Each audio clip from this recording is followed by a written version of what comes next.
तो इनका क्लासिफिकेशन किस पे बेस्ड है, इनके लोकोमोटरी ऑर्गन पे, ठीक है। जैसे on the basis of presence and absence of parapodia सीटा एंड अदर मॉर्फोलॉजिकल फीचर जैसे सकर्स वगैरह, तो इनके अकॉर्डिंग इनको डिवाइड करा है। तो एनिलिड्स डिवाइडेड इनटू 3 क्लासेस। तो इसकी पहली क्लास है पॉलीचीटा, दूसरी क्लास है ओलिगोचीटा और तीसरी क्लास है हिरोडीनिया। अब जो पॉलीचीटा है, पॉलीचीटा मतलब होगा, पॉली मतलब मैनी, चीटा मतलब हेयर लाइक स्ट्रक्चर, जिसमें बहुत सारे हेयरी लाइक स्ट्रक्चर होते हैं, और ओलिगोचीटा मतलब कुछ ही होंगे उसमें, ठीक है। और हिरोडिनोरिया में तो ये absent होते हैं। उसके बाद इसका एग्जाम्पल देखेंगे तो हम नेरिस, नेरिस इसका मोस्ट कॉमन एग्जाम्पल है और इम्पोर्टेंट भी है, जिसको सैंडवॉर्म कहते हैं। और इसका दूसरा एग्जाम्पल है एप्रोडिटा, ये होता है सी माउस, समुद्री चूहा भी कहते हैं इसे, ठीक है। अब इसका जो मेन एग्जाम्पल है वो तो हमें पता ही है, अर्थवर्म। और अर्थवर्म में भी एक यूरोपियन अर्थवर्म होता है, एक साउथ इंडियन अर्थवर्म होता है, एक नॉर्थ इंडियन अर्थवर्म होता है। जो नॉर्थ इंडियन अर्थवर्म है उसी को क्या कहते हैं हम, फेरिटेमा पोस्टोमा। हमें पता ही है, हम बचपन से पढ़ते आ रहे हैं। तो जो अर्थवर्म है उसका जो साइंटिफिक नेम है वो क्या है, फेरिटेमा पोस्टोमा। और जो हिरुडिमा होता है उसका एग्जाम्पल क्या होता है, हिरोडेनेरिया, ठीक है। हिरोडेनिया इसमें ले जाते हैं। ये देखो, अब मैं थोड़ा सा आइडिया किसके बारे में दे देती हूँ, नेरिस के बारे में बता देती हूँ कि नेरिस कैसे दिखता है, क्या है, हल्का सा आइडिया। ये देखो, ये है एक नेरिस। अब जो जो भी हमने पढ़ा था हम यहाँ पर सब समझ लेते हैं उसको, ठीक है। ये चीजें मैं तुम्हें बाद में बहुत डिटेल से बताऊंगी, लेकिन अभी एक हल्का एग्जाम्पल, क्योंकि जब हम क्वेश्चन करेंगे ना अपने एमसीक्यूज, तो वो इनसे ही बनेंगे। तो इसलिए मैं थोड़ा सा आइडिया दे देती हूँ कि किसको क्या कहते हैं, कि कौन सा टर्म क्या कहलाता है। देखो, ये है नेरिस। सबसे पहले तो मोस्टली मराइन, ये ज्यादातर मराइन ही होते हैं। सिफिलाइजेशन प्रेजेंट, सिफिलाइजेशन प्रेजेंट मतलब ये देखो, यहाँ पर माउथ वाला एरिया दिख रहा है आपको, इस तरीके से 2 पेयर्स ऑफ आईज हैं।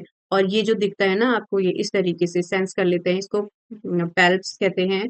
तो हमें जहां पर हेड लाइक स्ट्रक्चर दिख रहा है, जहां हमें पता है कि एंटीरियर पार्ट है, यहाँ पर आईज है, तो इसका मतलब क्या होता है, यहाँ पर हेड फॉर्मेशन हो रही है, और जहां पर हेड फॉर्मेशन होती है उसको सिफिलाइजेशन कहते हैं।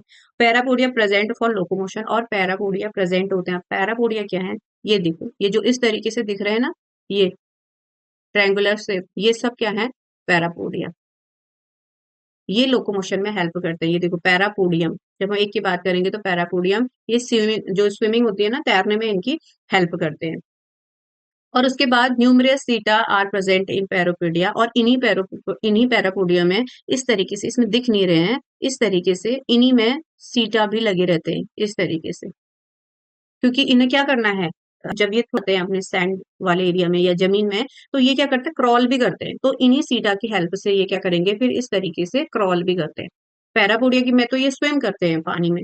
और डेवलपमेंट इज इनडायरेक्ट, इसमें इनडायरेक्ट डेवलपमेंट होता है, पहले लार्वा बनता है, और एनिमल आर यूनिसेक्सुअल, ठीक है। इसमें क्या होगा, यूनिसेक्सुअल होंगे। अब देखो, मैं एक चीज बताना चाह रही थी, कि जो इनकी ये बॉडी होती है, उसमें जो ये एंटीरियर पार्ट वाला हिस्सा यहाँ तक होता है, ये क्या करता है, असेक्सुअल कैरेक्टर शो करता है। लेकिन जो पोस्टीरियर वाला रीजन है ये पूरा, इसको कहते हैं सेक्सुअल। ये भी एग्जाम में आता है कि जो सेक्सुअल वाला पार्ट है उसको क्या कहते हैं, अटोक, ठीक है, उसको क्या कहते हैं, एटोक। और जो असेक्सुअल वाला पार्ट होता है उसको कहते हैं एपिटोक। ये एटोक और एपिटोक याद होना चाहिए। एपिटोक किसको कहेंगे, जो सेक्सुअल रिप्रोडक्शन करेगा, और एटोक जो असेक्सुअली करेगा, ठीक है। अब ये जो एपिटोक से एटोक में चेंज होना, या एटोक से एपिटोक में चेंज करना, एपिटोकी कहलाता है। ये कुछ एग्जाम के क्वेश्चन है इसलिए बता रही हूँ।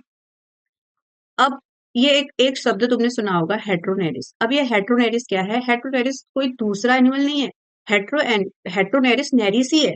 लेकिन क्या होता है ना, जब ये अपनी, मतलब जब ये सेक्सुअल रिप्रोडक्शन कर रहा होता है, तो तब क्या कर देता है, मतलब एक अलग ही तरीके का अपने शरीर में एक करेक्टर शो करता है, ठीक है। मतलब कि Nereis is the breeding season, कहने का मतलब है कि जब नेरिस अपने ब्रीडिंग सीजन में होगा, रिप्रोडक्शन कर रहा होगा या उस सीजन में होगा, तो उस समय वो अपना बॉडी का स्ट्रक्चर कुछ अलग बना लेता है, उसी को क्या करते हैं, हेट्रोनेरिस कहते हैं। हेट्रोनेरिस और नेरिस अलग चीजें नहीं है। नेरिस ही जब अपनी ब्रीडिंग सीजन में होता है उसी को क्या कहते हैं, हेट्रोनेरिस, ठीक है। ये कुछ इंपोर्टेंट इंपोर्टेंट क्वेश्चन थे। ये देखो, reproduction stage is called heteronereis. आ जाएगा एग्जाम में कि हेट्रोनेरिस क्या है, तो रिप्रोडक्शन स्टेज इज हेट्रोनेरिस। इसमें एटोक और एपिटोक दो स्टेज आती है, ठीक है। एपिटोक, एटोक से एपिटोक की जो प्रोसेस है उसी को एपिटोकी कहते हैं, ठीक है। ये पॉलीचीटा का एग्जाम्पल है जो फर्स्ट है। अब हम दूसरा देख लेते हैं इसका ओलिगोसीटा का, जिसका एग्जाम्पल अर्थवर्म मैंने बताया था। इसमें क्या होता है, ये मोस्टली टेरेस्ट्रियल भी होते हैं लेकिन एक्वाटिक भी होते हैं कुछ। सिविलाइजेशन अब्सेंट, अब इसमें हमें पता नहीं चलता है, ठीक है, इसमें कुछ आंख नाक हेड का फॉर्मेशन कुछ दिखता नहीं हमें, इसलिए जो सिविलाइजेशन है वो अब्सेंट है। सीटा फॉर लोकोमोशन, अब इसमें जो पैरापोडिया इस तरीके से लगे थे ना वो नहीं होते हैं, ठीक है, पैरापोडिया नहीं होते हैं इसमें। इसमें ओनली क्या होते हैं, छोटे छोटे से सीटा लगे होते हैं, इस तरीके से दिख नहीं रहे हैं अभी, अगर जूम करा जाए तो देख सकते हैं।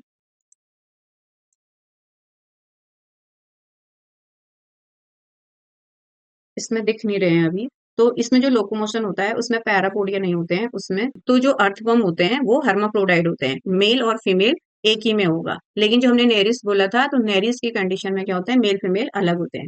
और इसमें डेवलपमेंट डायरेक्ट होता है, यानी इसमें कोई लार्वा नहीं बनेगा, इसमें सीधे इन्हीं की तरह इनका एक बेबी बनेगा, ठीक है। अब हम पढ़ेंगे हिरुडीनिया की बात है, तो इसमें एग्जाम्पल होता है लीच। ये क्या होते हैं, ये भी टेरेस्ट्रियल और एक्वेटिक दोनों होते हैं। तो इसमें क्या होता है, मेन एग्जाम्पल ये लीचेस होते हैं, लीचेज ही आते हैं जो क्या है, एक्टोपैरासाइट हैं और सैंग्विवोरस हैं। सैंग्विवोरस मतलब होता है जो क्या करते हैं, ब्लड सक करते हैं, फीड्स ऑन ब्लड, जिनका खाना ही क्या होता है, ब्लड होता है। जैसे एक्टोपैरासाइट मतलब तो क्या होता है, जो किसी की भी बॉडी के बाहर रहकर, एंडो मतलब अंदर रहकर, जैसे एस्केरिस वगैरह थे। अब ये एक्टोपैरासाइट है, मतलब पैरासाइट क्या कहते हैं, किसी भी होस्ट को क्या करना, हार्म पहुंचाना, वही पैरासाइट होते हैं। कोई एंडोपैरासाइट होते हैं, कोई एक्टोपैरासाइट होते हैं। एंडोपैरासाइट जैसे हमने एस्केरिस, टैपवर्म वगैरह पढ़े थे।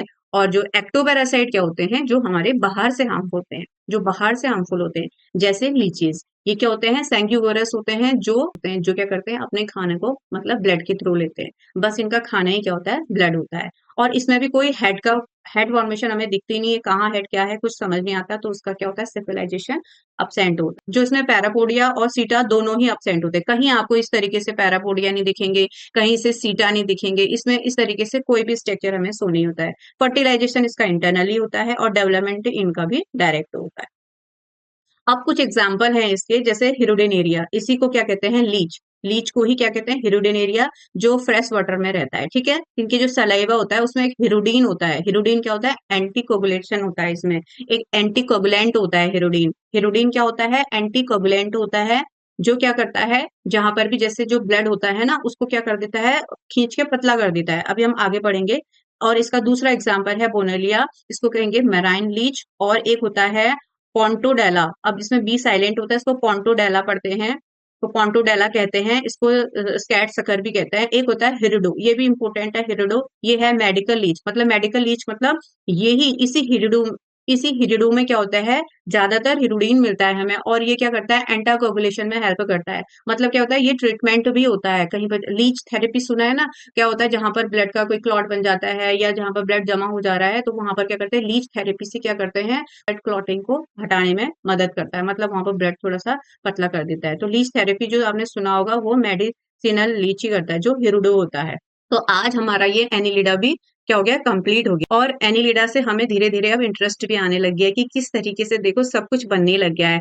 अब जब हम नेक्स्ट क्लास पढ़ेंगे तो उसमें तो हमें और भी इंटरेस्ट आने लगेगा, क्योंकि अभी देखो हमने कितनी चीजें इसमें नहीं पढ़ी, कि इसमें सर्कुलेटरी सिस्टम नया आ गया, लोकोमोटर सिस्टम नया आ गया, रेस्पिरेशन यहाँ पर गिल से होने लगा, सेगमेंटेशन होने लगा, ठीक है, सेगमेंटेशन भी यहाँ पर ट्रू सेगमेंटेशन होने लगा, ठीक है। और ये भी बात ध्यान रखना कि जो ट्रू सेगमेंटेशन होता है वो दो ही फाइलम में होता है, और एनिलिडा और जो हम अभी आगे पढ़ेंगे ऑर्थोपोडा, ऑर्थोपोडा और एनिलिडा में ही सेगमेंटेशन देखने को मिलता है। तो आज की क्लास में हमने बहुत कुछ सीख लिया है, और तो आज की क्लास में हमने बहुत कुछ सीख लिया है। और हम इसी तरीके, अब जब हम ऑर्थोपोडा पढ़ेंगे तो उसमें हम उसमें कुछ और ही चीज देखेंगे।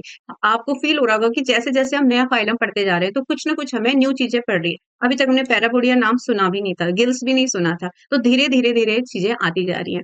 तो जो भी मेरी प्रीवियस वीडियोस है, जिसने भी एसके हेलमिंथेस तक नहीं देखा है, तो प्लीज आप एक बार उसको बस ऐसे ही गो थ्रू कीजिए, एक के बाद एक। अगर आप उसको देखते रहेंगे तो आपको कहीं पर भी कोई भी चीज समझने में दिक्कत ही नहीं होगी, क्योंकि जो चीज पहले चली आ रही थी वही अभी भी चली आ रही है, बस किसी किसी में डेवलपमेंट स्टार्ट हो जा रहा है। तो यही हमारे क्वेश्चन भी है कि कौन सा जो ऑर्गन है, जैसे सबसे पहले टिश्यू लेवल आया, फिर ऑर्गन बने, फिर ऑर्गन सिस्टम बन गया, तो कहाँ से ऑर्गन सिस्टम बना, कहाँ से ऑर्गन बना, कहाँ से बस टिश्यूज थे, कहाँ से हमारा रेस्पिरेशन आया, कहाँ से सर्कुलेटरी आया, कौन डायरेक्ट है कौन इनडायरेक्ट डेवलपमेंट है, तो उसमें लार्वा क्या है, उस लार्वा का नाम याद करना है। तो कुछ कॉमन चीजें हैं जो हम क्या करेंगे बाद में जब हम अपने नोट्स बना रहे होते हैं ना, तो हम छोटी-छोटी चीज़ों को या ये लिखते हुए चलते हैं।